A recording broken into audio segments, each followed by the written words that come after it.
guys, I'm going to talk to you today about quick reference guides for your pre-K homeschooler. This is a guide that you can use every single day with your child, and it covers most of what they should be learning at that particular age. Obviously, every child learns at different rates, and so customize it however you would like. It doesn't take a lot of time. It does take a little bit of Googling, but that's okay. And I'm going to show you mine as an example. So if you'd like to make your own at home, it'll be fairly easy. So this is mine. It's very simple, and I just labeled it so that I can find it easily.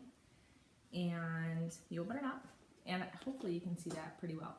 This is our alphabet, and you have the uppercase, your lowercase, and then the item that corresponds with it. So fairly easy to grasp, and your child can reference that whenever they're kind of stuck on a letter, especially on how to draw the letter in. And this is another chart, but without the item, just so it's very crystal clear what is the letter. On this page, we have the 1 through 10. Now, my daughter, she can say 1 through 10, but she's still working on trying to recognize the number. She has a little bit of difficulty, so this is just really great for them to look back on and say, okay, that's a number 4, and try and correlate it to actually saying it. So, this is, it's also another 1 through 10 guide, but it's more of a visual type of learning where they can actually see the dots and they can count the dots. And like I said before, this can be like a starting point for activities in your home. So if you're working on a certain number, you can actually, you can pretty much Google or Pinterest or just use your creative mind and think of a super fun activity so that it will make it very easy and fun for your child to learn these things. So what I do, which I completely stole from Pinterest, I just got a bunch of salt and I put it in a little bin. I have my number card, and then I just have my daughter try to create that in the salt. So super easy, no biggie, and it's fun, so at least for us. Here is our shapes, and we're doing fairly well at this. She loves triangles. Whenever she sees a triangle, she gets really excited. Hopefully she'll get more excited about other shapes soon. So, let's see, we have our sight words, and it really depends on your child's development where they are to know whether or not they're ready for some of these words. But it doesn't hurt to try them out and to show it to them all the time. And when you're reading to them, make sure that you're putting your finger underneath the words so that they can see it while you say it. So it takes a long time to learn your sight words. This is a fantastic chart of different skin tones. At this age, they're a huge sponge, and they will soak up pretty much everything that you say. So if you want them to have a positive perception of different cultures and things like that, it's really good to introduce them to different skin tones and that whole realm as early as possible, especially if you live in an area like I do, where you do not have a lot of diversity. It's very boring. And but hopefully if you have this, you can do like activities to show them that, you know, we're all very much the same, and it doesn't matter what we look like or disabilities, things like that. And if you have the ability to find like fun pictures of people with disabilities, like I'm disabled myself, I'm almost blind, but you can hardly tell. But if you want to add photos of people in wheelchairs with glasses, you know, all of that kind of stuff, just customize it as much as you want. Adelaide really likes to look at this picture,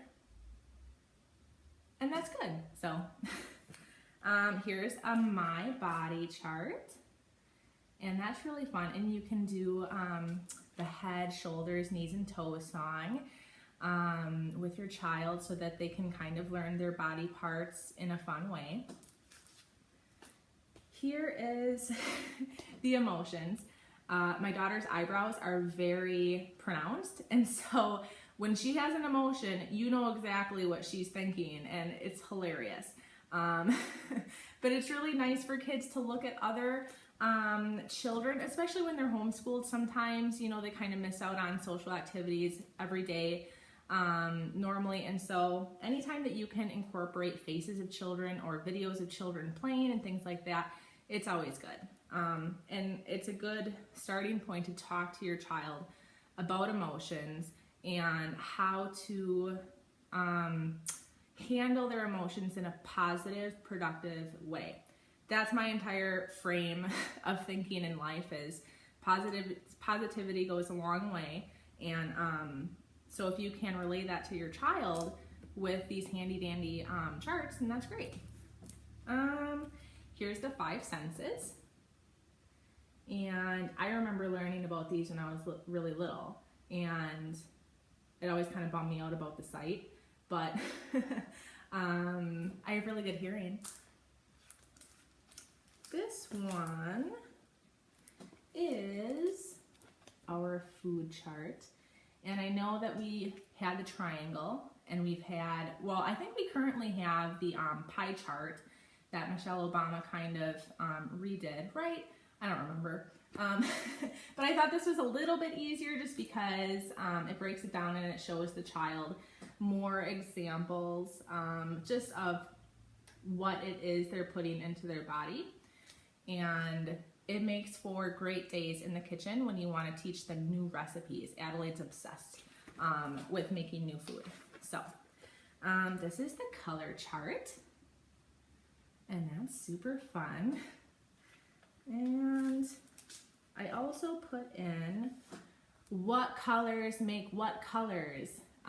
Even sometimes when I'm painting, and I've been painting a long time, if I'm having kind of one of those days, I'm like, okay, what color is this gonna be if I add this color? So even with adults, sometimes you have to think like twice. So this is good to have. This one is the seasons. And here we have all 4 seasons, and you can do such great activities with this to learn about the seasons. You can paint a tree, and you can do like the little fingerprints for the different colored leaves depending on what season it is. So super fun. Let's see. Oh, and in correlation with that, we have our weather guide. Obviously, you can kind of tell which one is which. I still need to put up a daily weather in our homeschool area. She really likes to check the weather every single day on my phone, on my app, and she's always saying like, is it gonna rain today? So it's probably best for me to find a spot somewhere around here where we can actually put like a laminated sun or a laminated cloud depending on what the weather is that day. So pretty nifty. And this one is just another chart very similar to that. So, let's see. Oh, very important. So you have your days of the week, and then you have the months of the year. Adelaide is definitely not great with the months of the year yet. I think it might be, it really depends on the child and how much you're willing to work with them on it. But most of the time, it's more important to know the days of the week than the months of the year at this age. That way they can start to keep track themselves and feel more organized as a little toddler. And that doesn't seem really natural because what toddler is organized, but you have to build those foundations. So around here, we have a lot of farm animals, and we're gonna be doing so many fun things this summer that deals with farm animals. And so of course I had to have a cute little guide. And depending on where you are, you can customize it to whatever you want your child to really focus on. We don't really do exotic animals. Adelaide, she knows like some here and there, like mainly the main ones like tiger, zebra, etc. but when are we ever going to see them unless we go to a zoo? So we focus on the ones that we're going to see all the time, and then that way we can learn about them. In June, we're going to go to a fun sheep farm, which we're very excited about. So she's going to be learning a lot soon about sheep. So when she goes, she can be even more excited. This one, obviously, that's the most important. And it's just a really quick reference guide for your child for the main types of balls. And that's really great because then you can go outside with the balls that you've talked about that day and you can do a fun activity. So that's always great. And let's see. Oh, we have the US, and I also have flashcards. We haven't gotten into them too much, and once again, this might be a little bit more advanced than the 4K 5-year-old kind of group, but if your child is interested in learning about states, the more the merrier as far as their learning. So I don't know, I think it's really colorful, and you can also get puzzles to put together to have them try to remember where the states are located, but once again, you know, it may not be time for that. And that's pretty much all I have, but you can pretty much make your quick reference guide however you like. If you want to leave out some things, if you want to add some things in, I'm sure that I missed a few things. It gets a little overwhelming to try and remember, okay, what our child should be learning at certain ages. But the most important thing is that you are having fun with your child, that you're making it a great learning environment for them, that you have a variety of activities to keep their attention. And at the end of the day, you know, take it slow and do what works for you and not necessarily what works for everyone else. So even though this works for us, it may not work for you. So try and find your own system, or you can copy mine. And just have fun with your kids, and you know, that's that. So thanks, bye.